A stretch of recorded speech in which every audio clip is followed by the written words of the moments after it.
తిరిగి BCN news కి స్వాగతం.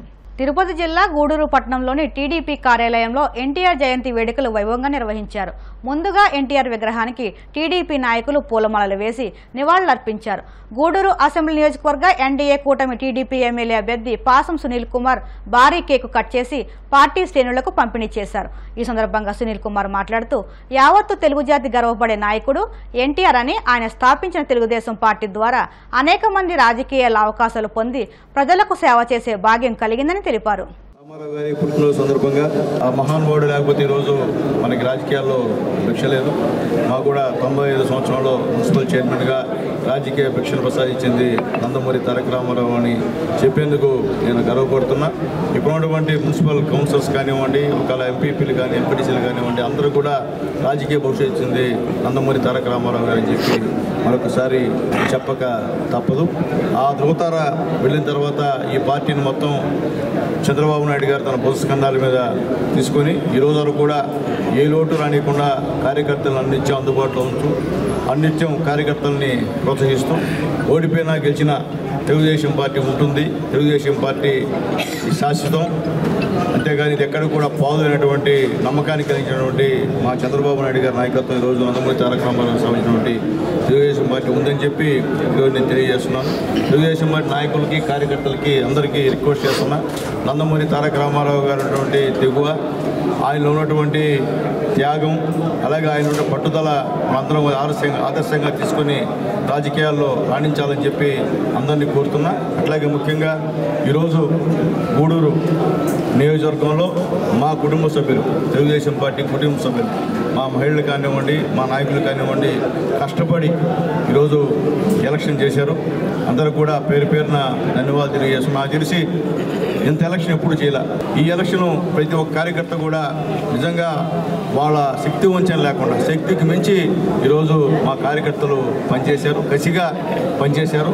కాబట్టి ఖచ్చితంగా గూడూరు నియోజకవర్గంలో తెలుగుదేశం పార్టీ జెండా ఎగరడం ఖాయమని చెప్పి గూడూరు నియోజకవర్గంలో తెలుగుదేశం పార్టీకి మేము మద్దతిస్తాం అనేటువంటి వచ్చినటువంటి మా బలి సోదరుల నాయకత్వానికి, నాయకులకి అందరూ కూడా పేరు పేరున శిరస్సు వంచి నమస్కారం తెలియజేస్తున్నా. ధైర్యంగా వచ్చి ఇక్కడ బైక్ ర్యాలీని పెట్టి దాదాపు 98% టీడీపీకి ఓటింగ్ ఏర్పాటు చేసేందుకు కృషి చేసినటువంటి మా బలిజన నాయకులు అందరూ కూడా పేరు పేరున ధన్యవాదాలు తెలియజేస్తూ, ఈ తెలుగుదేశం పార్టీ నాయకులందరూ కూడా కష్టపడి పనిచేశారు, ఎన్నో సవాళ్ళను ఎదిరించారు. చాలా దగ్గరలో వైఎస్ఆర్ కాంగ్రెస్ పార్టీ నాయకుల అరాచకాలకు కూడా చాలామంది బలైనారు. ఎప్పుడు కూడా తెలుగుదేశం పార్టీ లా అండ్ ఆర్డర్కి కట్టుబడి ఉంటుంది, చట్టాన్ని గౌరవిస్తుంది, అంబేద్కర్ రాజ్యాంగాన్ని గౌరవిస్తుంది తప్ప మీలాగా రాజారెడ్డి రాజ్యాంగాన్ని గౌరవించి, మీలాగా అల్లర్లు సృష్టించి, మీలాగా ప్రజల్ని భయభ్రాంతులు చేసి, మీలాగా తెలుగుదేశం పార్టీ కార్యకర్తల్ని కొట్టే విధంగా తెలుగుదేశం పార్టీ ఎప్పుడు కూడా రాబోయే రోజుల్లో కూడా గవర్నమెంట్ వస్తుంది, వచ్చిన తర్వాత కూడా ఇలాంటి పరిస్థితి మేము చేయమని చెప్పి మేము తెలియజేస్తున్నాం. నందమూరి తారక రామారావు గారి అటువంటి మహానుభావుడు మనకి ఈ యొక్క రాష్ట్రంలో, దేశంలో మన మధ్య పుట్టడం అనేది మనందరూ కూడా గర్వకారణం అని చెప్పి తెలియజేస్తూ, కాకినాడ కలెక్టర్, జిల్లా ఎన్నికల అధికారి J Nivas, joint collector, Pithapuram నియోజకవర్గ రిటర్నింగ్ అధికారి రామ్ సుందర్ రెడ్డి ఇతర నియోజకవర్గాల రిటర్నింగ్ అధికారులతో కలిసి ఓట్ల లెక్కింపు ప్రక్రియకు సంబంధించిన సిబ్బందికి తొలిదశ ర్యాండమైజేషన్ ప్రక్రియ నిర్వహించారు. ఈ సందర్భంగా కలెక్టర్ మాట్లాడుతూ, రాష్ట్ర ఎన్నికల కమిషన్ ఆదేశాల మేరకు జిల్లాలో ఓట్ల లెక్కింపు ప్రక్రియకు అవసరమైన సూపర్వైజర్, అసిస్టెంట్స్, మైక్రో అబ్జర్వర్లకు సంబంధించిన తొలిదశ ర్యాండమైజేషన్ నిర్వహించడం జరిగిందన్నారు. కాకినాడ జేఎన్టీలో ఓట్ల లెక్కింపు ప్రక్రియకు సంబంధించిన అన్ని ఏర్పాట్లు చేస్తున్నామన్నారు. గుంటూరు జిల్లా ప్రత్తిపాడు మండలం గొట్టిపాడులో గ్యాస్ సిలిండర్ లీక్ అయ్యి పూరిల్లో అగ్నికి ఆహుతయింది. గ్యాస్ సిలిండర్ పేరుతుందన్న భయంతో చుట్టుపక్కల ప్రజలు మంటలను ఆపే ధైర్యం చేయలేకపోయారు. సమాచారం అందుకున్న పోలీసులు, అగ్నిమాపక సిబ్బంది హుటాహుటిన ఘటనా స్థలానికి చేరుకుని పరిస్థితిని అదుపులోకి తెచ్చారు. ఈ ప్రమాదంలో 25 లక్షల వరకు ఆస్తి నష్టం జరిగినట్లు బాధితుడు తెలిపారు. తూర్పుగోదావరి జిల్లా రగ్బీ అసోసియేషన్ ఆధ్వర్యంలో పిఠాపురం మహారాజా జూనియర్ కళాశాల క్రీడా మైదానంలోని మినీ స్టేడియంలో అండర్ 19 రగ్బీ జట్ల ఎంపిక నిర్వహించారు. స్త్రీ, పురుష విభాగాల్లో ఎంపిక చేసిన ఈ జట్లు మే 31, జూన్ 1 తేదీల్లో విశాఖ జిల్లా తిమ్మాపురంలో జరగబోయే రాష్ట్ర స్థాయి రగ్బీ పోటీల్లో ప్రాతినిధ్యం వహిస్తారని రగ్బీ అసోసియేషన్ జిల్లా అధ్యక్షుడు ఇమ్మిడిశెట్టి నాగేంద్ర కుమార్, కోచ్ పి లక్ష్మణరావు మీడియాకు తెలిపారు. రాష్ట్ర స్థాయి పోటీలకై అండర్ 18 గర్ల్స్ అండ్ బాయ్స్ ఇద్దరు కూడా పార్టిసిపేట్ చేయడానికి ఇక్కడ ఇవాళ సెలక్షన్ జరిగింది. ఈ టీం వెళ్ళి రాష్ట్ర స్థాయిలో ఆడి గెలిపించి ఇవాళ మన ఉమ్మడి తూర్పుగోదావరికి పేరు తీసుకురావాల్సిందిగా కోరుచున్నాం. రగ్బీ పోటీలకు సంబంధించి ఉమ్మడి తూర్పుగోదావరి జిల్లా రగ్బీ ఎంపికలు నిర్వహించడం జరిగింది. ఇందులో మరి 18 సంవత్సరాల విభాగం జరుగుతుంది. ఈ విభాగానికి సుమారుగా ఉమ్మడి తూర్పుగోదావరి జిల్లా నుంచి నలుమూల నుంచి సుమారుగా 40 మంది రగ్బీ క్రీడాకారులు పాల్గొన్నారు. ఇందులో ఎవరైతే బాగా ఆడి స్కిల్ చేశారో వాళ్ళందరినీ కూడా సెలెక్ట్ చేసి ఈ నెల 31 వచ్చే నెల 1వ తేదీ వరకు విశాఖపట్నం జిల్లా తిమ్మాపురంలో జరగబోయే రాష్ట్ర స్థాయి జూనియర్ రగ్బీ ఛాంపియన్షిప్ పోటీలకు జిల్లా నుంచి ప్రాతినిధ్యం వహించిన తర్వాత అక్కడ ప్రతిభ కనపరిస్తే జాతీయ స్థాయి పోటీలు కూడా వీళ్ళు పాల్గొనడం జరుగుతుంది. మరి వీరికి 3 రోజులు కూడా మరి కోచింగ్ ఇచ్చి ఇక్కడ మంచి స్కిల్స్ ఇవన్నీ నేర్పించి పోటీలకు పంపడం జరుగుతుంది. ఈ పోటీలకు మరి జిల్లా నలుమూల నుంచి వచ్చినటువంటి మరి క్రీడాకారులు ఒక తల్లిదండ్రులందరికీ కూడా ఉమ్మడి తూర్పుగోదావరి జిల్లా రగ్బీ అసోసియేషన్ తరఫున హృదయపూర్వక ధన్యవాదాలు తెలియజేస్తున్నాం.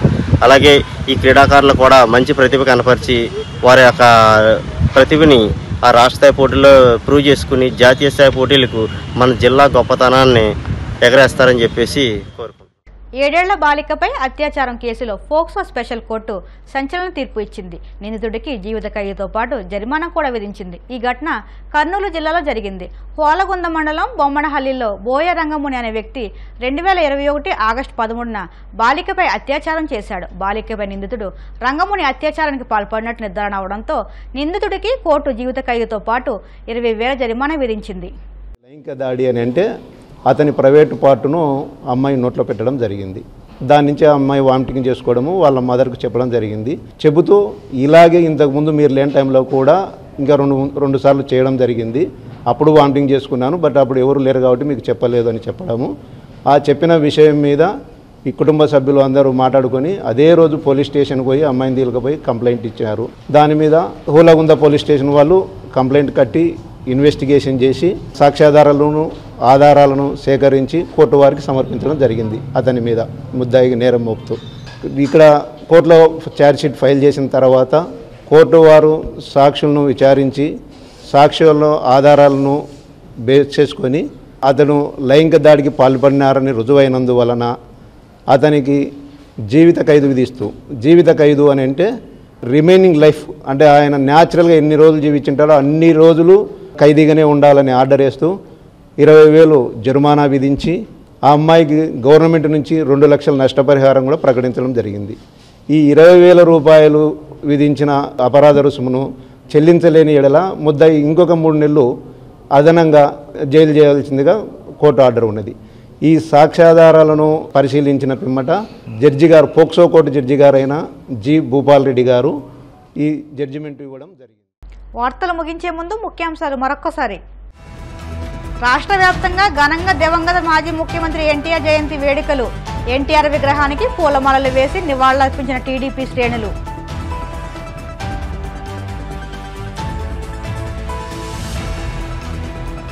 ఎన్టీఆర్ ఆశీస్సులతో జగన్ మళ్లీ సీఎం అవుతారు. ఎన్టీఆర్ జయంతి సందర్భంగా నివాళులర్పించిన లక్ష్మీ పార్వతి.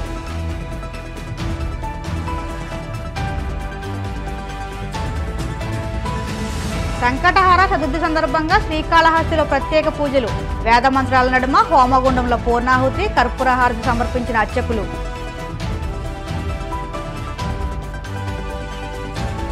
కాకినాడ జిల్లా తుని మండలం తేటగుంట వద్ద రోడ్డు ప్రమాదం.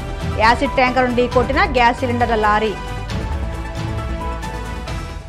ఇవి ఇప్పటి వరకు ఉన్న వార్తా విశేషాలు. మరిన్ని వార్తా విశేషాలతో మళ్ళీ కలుసుకుందాం. అంతవరకు సెలవు. నమస్కారం.